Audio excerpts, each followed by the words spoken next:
The first thing I remember is the silence. Not a peaceful silence, but the deafening kind that comes right after a scream. I was sitting on a cold plastic chair that stuck to the back of my thighs. The air tasted sterile, an unsettling cocktail of antiseptic and fear. A fluorescent light above flickered, buzzing like a dying bee, casting long shadows down the empty corridor. My hand rested flat on my stomach, a subconscious tether to the small, innocent life growing inside me, the only thing that felt remotely real. Everything else was static. Voices echoed like they were coming from the bottom of a swimming pool. I could hear the frantic squeak of rubber soles, the clipped urgency in someone's tone. But in my own mind, just fog. 1 moment ago, there had been laughter, the flickering light of birthday candles, and now, this white, humming purgatory. Who had screamed? Was it me? I tried to speak. My lips parted. Nothing came out, not even a whisper. My throat felt raw, like I had already cried and screamed and just forgotten. My memory was a broken reel, replaying flashes of joy and terror in no order. And still, no tears came, only the weight of not knowing.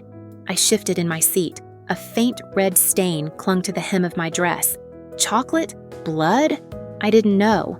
Then, a presence. A woman in blue scrubs knelt beside me, calm professionalism laced with honest pity. Her voice was the first thing to pierce through the numbness. "Ma'am." "Sienna, my name is Brenda. Are you the wife of the patient, Matt?" Matt. Not Caleb. Not me. Matt. And just like that, reality cracked. The silence was shattered, and the memories, sharp and cruel, came flooding in. In that moment, I didn't know who I was more afraid for, my unborn child, or the man I loved who wasn't in that hospital bed. Before the silence, there was music, the kind that drifted from our kitchen every Sunday morning, muffled jazz, the clink of mugs, the smell of burnt cinnamon. My life with Caleb wasn't just good. It was the kind of good that makes other people uncomfortable. We had built something rare, trust without conditions, joy without performance. He was a CTO at a rising tech startup, and I ran a freelance interior design business from home. We were a team. We were solid, but every perfect picture has a frame, and our frame was his family. His mother, Carol, was the kind of woman who wore pearls to brunch and passed judgment like sugar cubes. His sister, Jessie, was her golden child. The family orbit revolved around her, the straight-A student, the corporate star, even though she often sighed about hating her job. At Sunday dinners, Carol would fawn over the store-bought cake Jessie brought, calling it exquisite, while ignoring the lasagna I had spent hours making from scratch. It wasn't overt, never cruel, just calculated. A passive-aggressive ballet performed with perfect posture. Jessie played her role well. On the surface, she was warm, called me sis, tagged me in memes, commented heart emojis under every photo, but her compliments were weapons dipped in honey. When I landed a major project, she said, "That's amazing. I love how relaxed your job must be. Working in pajamas must be heaven." When I joined a fitness class, she blinked and smiled. "You're so brave for trying that. I heard it's intense." The unsaid part always hovered, "And you won't last." At first, I brushed it off. When I told Caleb, he shrugged. "Jessie's just blunt. She doesn't mean it." He adored his sister, and for his sake, I tried. I smiled. I swallowed the barbs. I kept hoping she'd one day stop seeing me as a rival and start seeing me as family. But some people don't want family. They want a throne. The cracks deepened after we announced our engagement. Jessie volunteered to help plan the wedding, then nitpicked every choice, from florals to fonts. "Oh, that's a unique choice, Sienna. Very you." Her tone always walked the line between sweet and savage. Then came the photo shoot, a family keepsake session that Carol insisted on before the wedding. When I asked what time to be there, Jessie paused and said, "Oh, sorry, I thought you'd be too busy. It's just Mom, Caleb, and me. You know, originals." That word hit harder than she realized. or maybe exactly as hard as she intended. And the final blow came the night we made our engagement public. Our announcement post was filled with love and congratulations. 1 hour later, Jessie uploaded a throwback photo. Her, Caleb, and their mom on a beach. The caption? The original 3. Some bonds are just forever. She didn't just forget me, she erased me, and for the first time I understood. Some ties aren't blessings. Some are bindings we mistake for love when all they bring is suffering. I showed Caleb the post that night. He saw a thoughtless sister making a clumsy mistake. I saw a queen calmly removing a pawn from the board. He sighed, that tired, helpless sigh of a man who's been tiptoeing between 2 landslides for too long, and said, "I'll talk to her." But he never did, or if he did, it changed nothing. A quiet war broke out, waged in polite smiles and conversations that tiptoed around landmines. Jessie became the unofficial editor of our wedding plans, always with a suggestion just a bit more tasteful, more costly, more her. It felt like erosion, not a storm, but a slow, invisible wearing down of joy. I began to drift from myself. Days blurred, decisions felt like negotiations. And somewhere along the way, I stopped feeling like a bride and started feeling like a trespasser in someone else's fairy tale. Then, 2 months before the wedding, everything changed. A little blue line, a secret blooming in my chest like light. I held it alone for 1 entire afternoon. Let it sit inside me, unspoken, untouched, perfect. And that evening, I told Caleb. The shadows on his face melted. He dropped to his knees, placed his cheek to my stomach, and whispered to someone we couldn't see yet. Someone we already loved. For a moment, there was no Carol, no Jessie, no games, no tension, no legacy to protect. There was just us, and the future is taking shape inside me. We told his mother the next day. Her smile came fast, but it didn't reach me. Her eyes weren't on me at all. They were fixed on my abdomen, lit with something close to hunger. I was no longer the woman who married her son. I was a vessel, approved, upgraded, necessary. The hardest part was Jessie. We met at a trendy cafe she liked, neutral ground in theory. She arrived in a designer coat and fake warmth. When we told her, she gave an award-winning performance, shrieked with joy, clapped her hands, hugged me tight. Her nails grazed just a little too sharply along my arm. Her breath was minty and sweet against my cheek as she leaned in close, her voice tucked under her smile like a blade hidden in silk. "Well, I guess you've won now, haven't you?" It wasn't a congratulations, it was a surrender. A ceasefire that came with conditions. A new battleground is marked. The air conditioner was on, but the chill didn't come from that. It came from her, from the quiet precision in her tone, from the certainty in her posture. And I knew, with a sinking stillness that settled deep inside me, this child, this miracle Caleb and I had created, wasn't a blessing in her eyes. It was a provocation. It was the one thing she couldn't mock, couldn't buy, couldn't win. And that made me a threat. The day of Caleb's 30th birthday arrived under a flawless California sky. Fairy lights danced in the breeze, the smell of barbecue hung in the air, and the backyard echoed with laughter. From a distance, we looked like the perfect family, but up close, I felt like a porcelain doll propped up in a window, smiling, still, and hollow. I knew what this day was, not just a birthday, a production, and I was the unwilling lead in a play choreographed by someone else. Jessie floated through the party like she owned the sun. She poured drinks, laughed on cue, clinked glasses with friends who used to be mine. Her warmth was performative, weaponized. She brushed past me once, her hand grazed mine, and I flinched. It was cold, too cold for a California afternoon. She caught my eyes and smiled.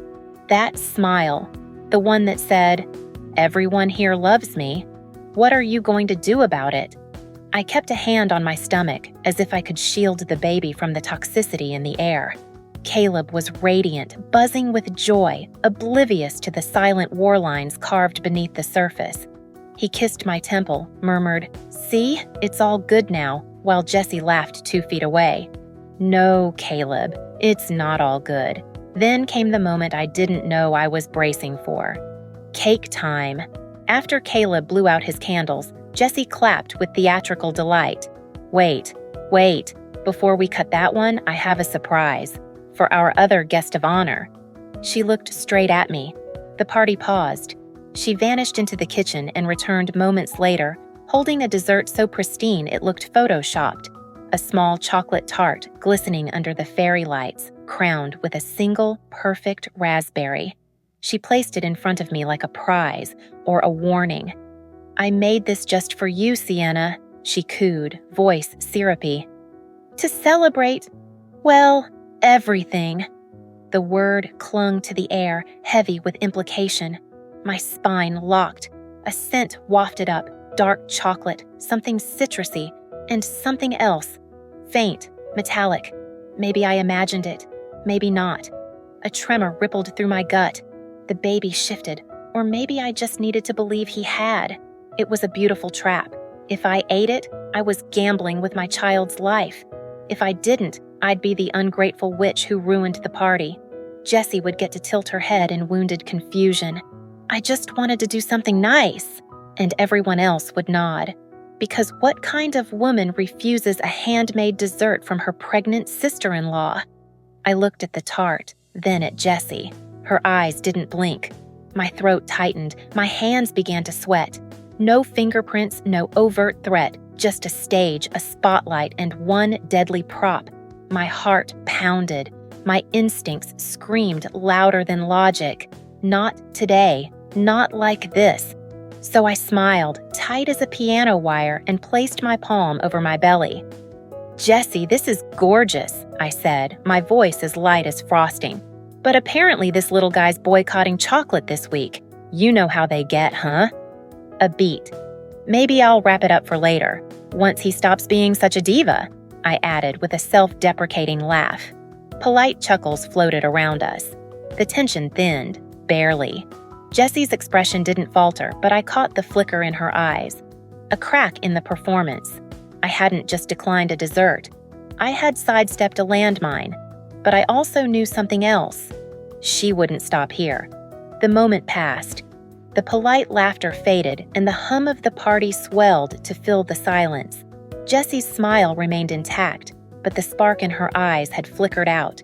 She picked up the tart with that same poised grace, no tremor in her fingers, and placed it gently on a side table, away from the main spread, like it was a cursed relic, too sacred to be touched, too dangerous to be consumed.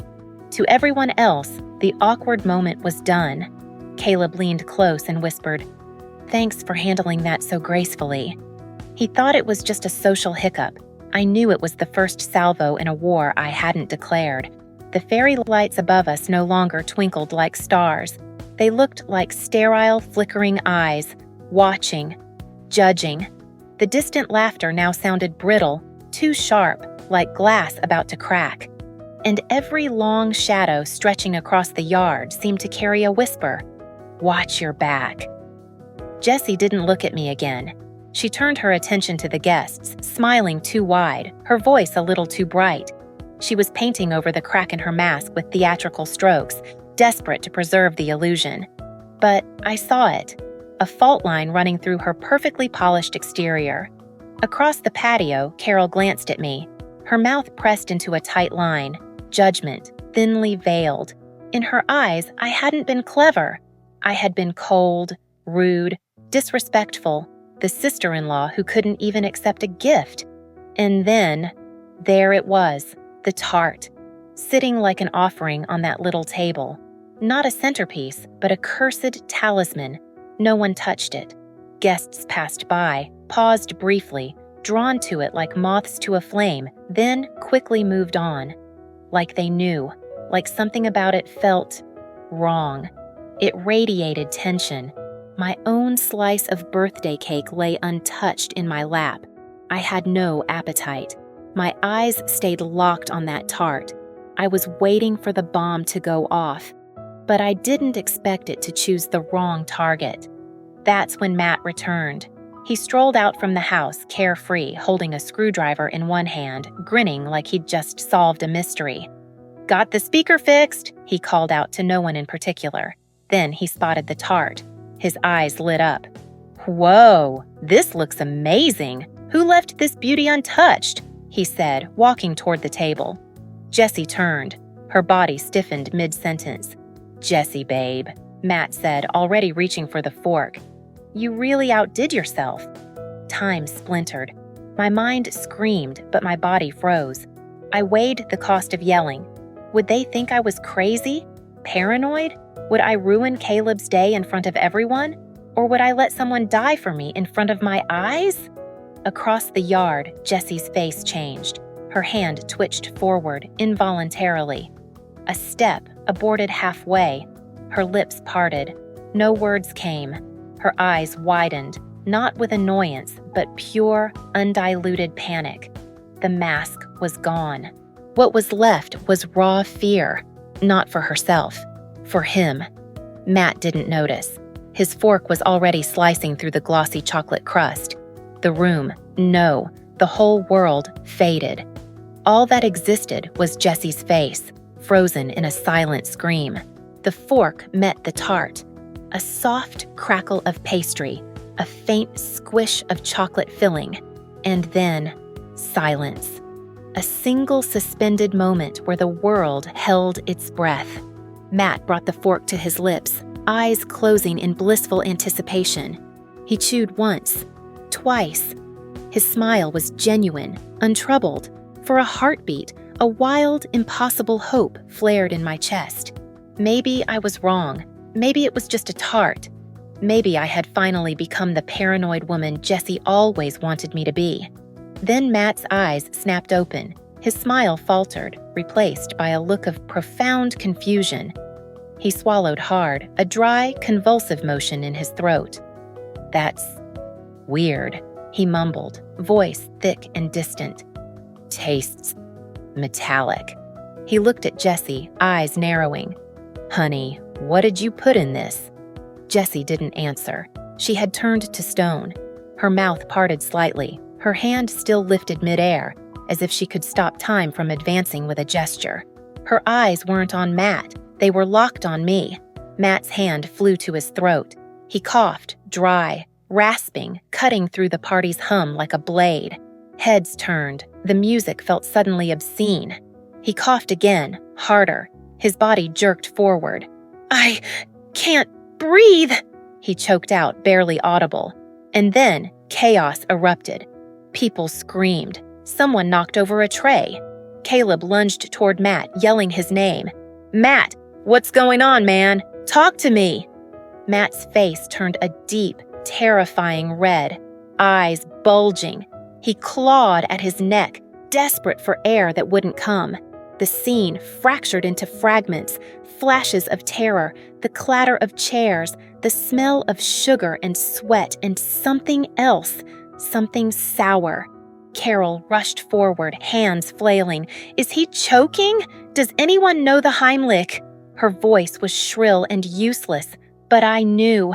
This wasn't choking. This was worse. I couldn't move. Not because I didn't care, but because something ancient had seized me.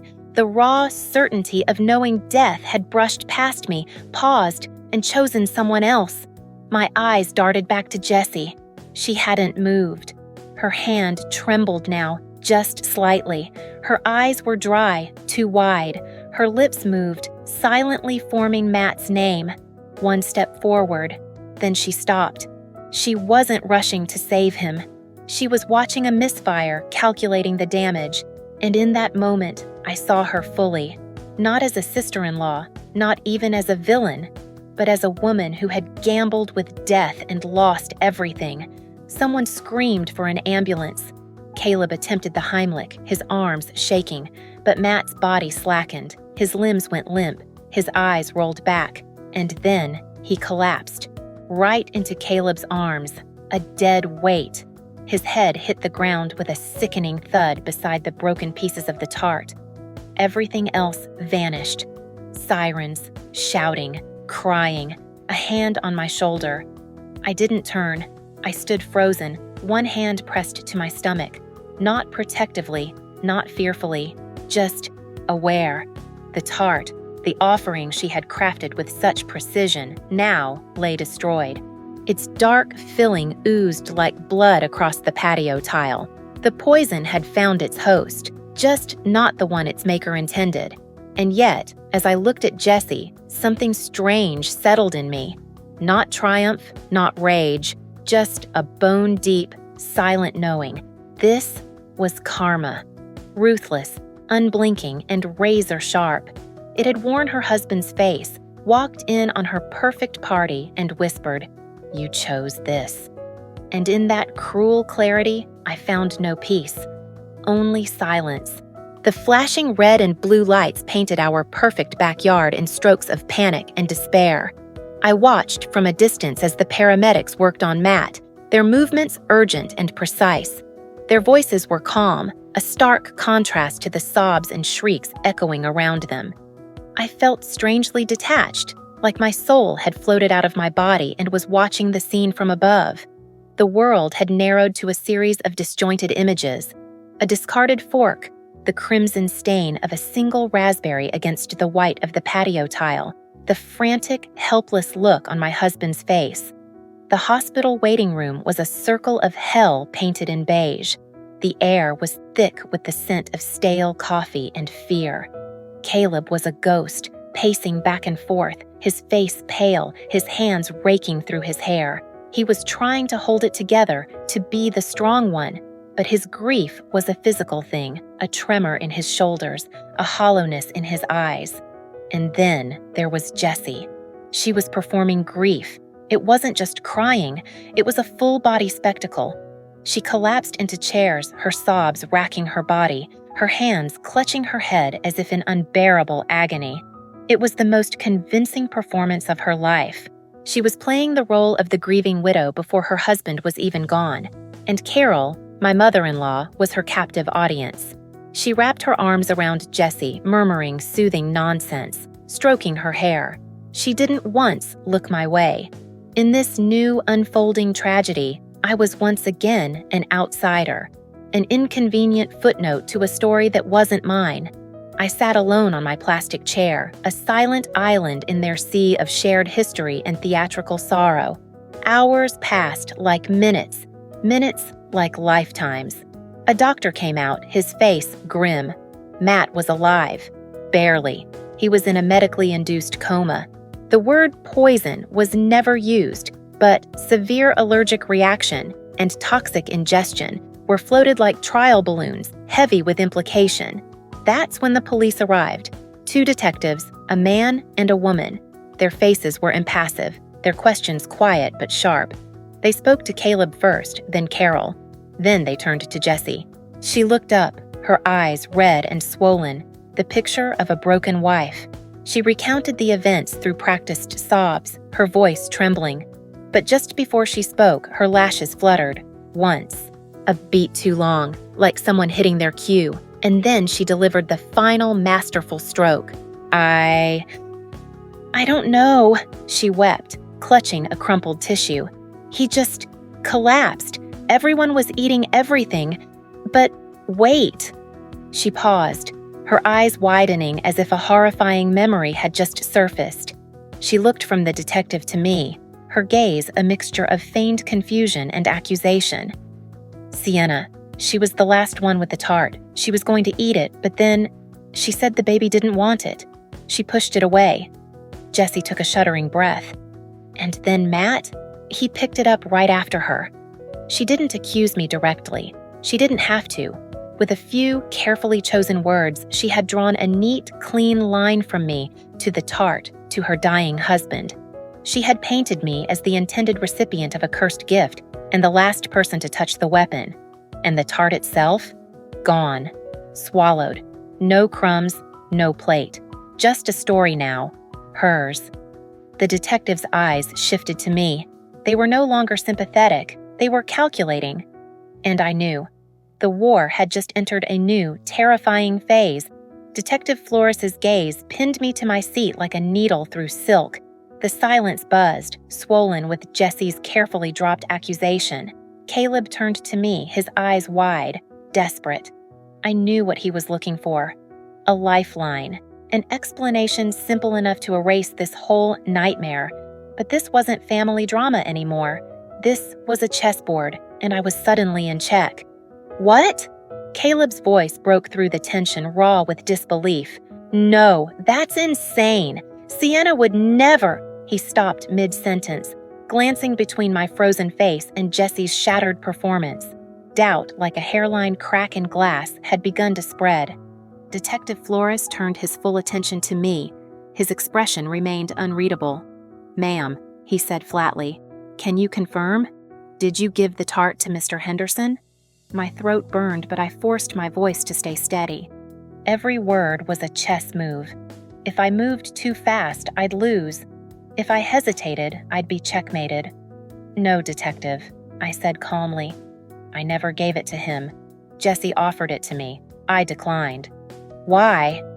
Here it came, the move that mattered most.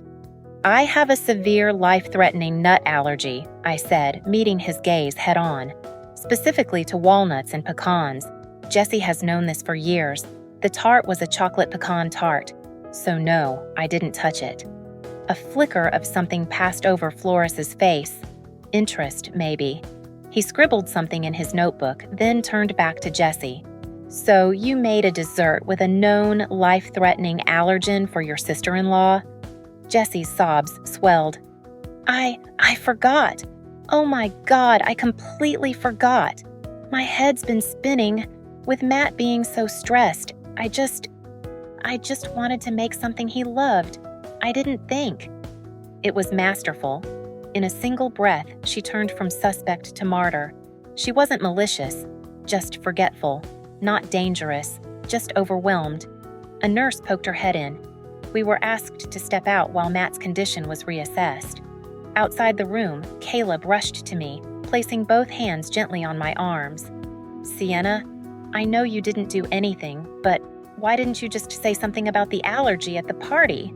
His voice wasn't angry, just exhausted, like a man searching for a map in a storm. Before I could reply, Carol stepped between us, literally placing herself between my body and Caleb's. A human wall. "Don't be ridiculous, Caleb," she snapped. Her voice was cool steel. "Your sister's barely holding it together. Her husband might be dying, and you're interrogating your wife about a dessert?" She turned her eyes on me, all pretense gone. "Jesse was being thoughtful. You're the one who made it awkward. If you had just accepted it politely, none of this would have happened." And that was it. The battle line wasn't drawn in sand. It was etched in concrete. In Carol's narrative, the crime wasn't the poison. It was my refusal to be poisoned. I looked from her furious face to Caleb's fractured one, and I understood. I was no longer just outnumbered. I was officially outcast. And yet, deep inside, something coiled. Not fear, not grief. Resolve. This wasn't over. The days that followed were a thick gray fog. The hospital became our new universe, a sterile world of hushed voices and the rhythmic beeping of machines that tethered Matt to life. I was an outcast, a ghost haunting the edges of my own family's tragedy. Carol's grief had sharpened into a weapon, and it was aimed squarely at me. She spoke to me only through Caleb, her eyes sliding over me like I wasn't even there. Jessie, meanwhile, wore her sorrow like a designer gown. Flawless, enviable, untouchable. She never left Matt's side, accepting condolences with a weary, practiced grace. Every movement, every tear felt choreographed. The police investigation had stalled. Without the tart, without a confession, it was my word against hers. They called it a domestic incident pending further evidence. A sterile phrase for a slow bleed. Translation: "We think something happened, but we can't prove it. Please don't call us. We'll call you." Caleb was a wreck. He moved through the days in a silent panic, pulled between his sister's fragility and the gnawing doubt that refused to go away. He wanted to believe me. He needed to believe Jessie. So he stood in purgatory, saying nothing, hoping silence would somehow choose sides for him. My only hope lay in a quiet room behind glass in the man who hovered between life and death. Matt. He wasn't just a patient anymore. He was a locked box. He held the only truth that mattered, and his silence was my prison. Every day I came. I stood outside his room, a hand on my belly, whispering to the life inside me, "Just hold on. We just have to hold on." On the 5th day, the phone rang. Matt was waking up. The hospital room was crackling with tension.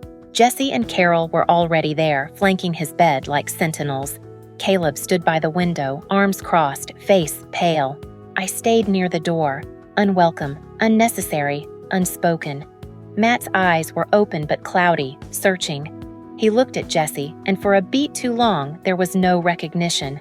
Just a faint, primal fear. Detective Flores arrived an hour later, calm, grounded. He waited until Matt could nod on command, then leaned forward gently. "Mr. Henderson," he said softly, "do you remember the party?" A slow, painful nod. "Do you remember the chocolate tart?" Matt's gaze drifted. "Found Jessie." He stared for a long, heavy moment. Her face, anguish, perfectly curated. My breath caught. Every cell in my body leaned forward, willing him to remember. Not her, not the show, but the truth. Then he turned back to the detective.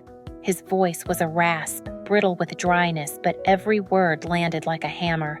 "She made it. For Sienna," he breathed. "For the baby." He paused, swallowing. I went to take a piece. She saw me. His eyes locked with the detective's. "She told me not to touch it, said it wasn't safe.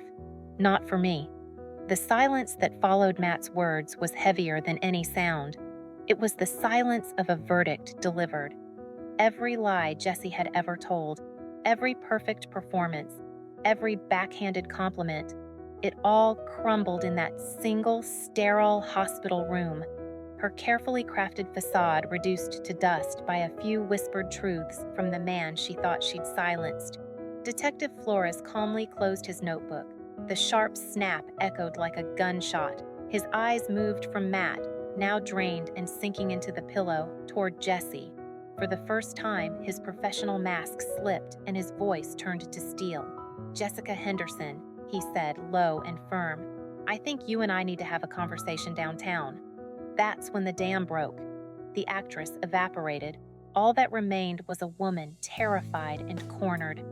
"No," she gasped, eyes flicking wildly from face to face. She turned to her mother, panic rising. "Mom, he's confused. He just woke up. He doesn't know what he's saying." Then to Caleb, her voice fraying into a desperate scream. "Caleb, please, tell them. You know me. I'm your sister." But she wasn't pleading for justice. She was begging for an audience, one final chance to be believed. But the stage was empty. The spotlight is gone. There was no applause left.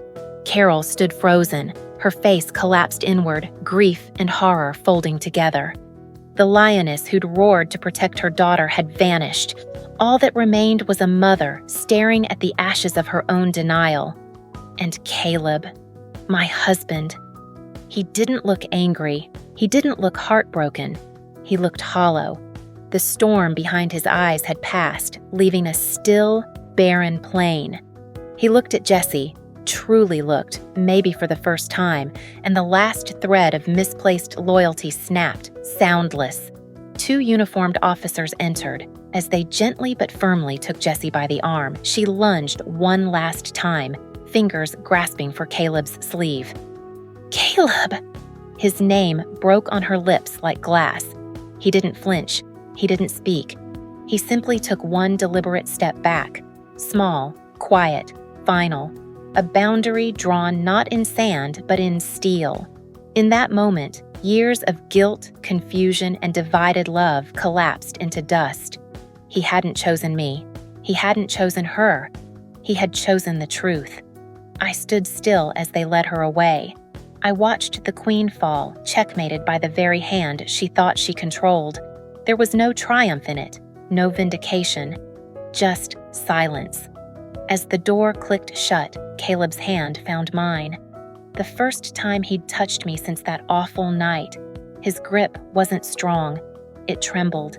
And in that fragile, shaking hold, I didn't feel victory. I felt the weight of release, the cold, irreversible truth. And a quiet voice inside me said, "This is not karma punishing her. This is karma completing its path." It's been a year. The silence that fell in that hospital room has long since faded, replaced by a new kind of quiet, a peaceful quiet, the kind that settles in your bones and tells you that the storm has passed. Jessie was sentenced to 7 years in a state facility.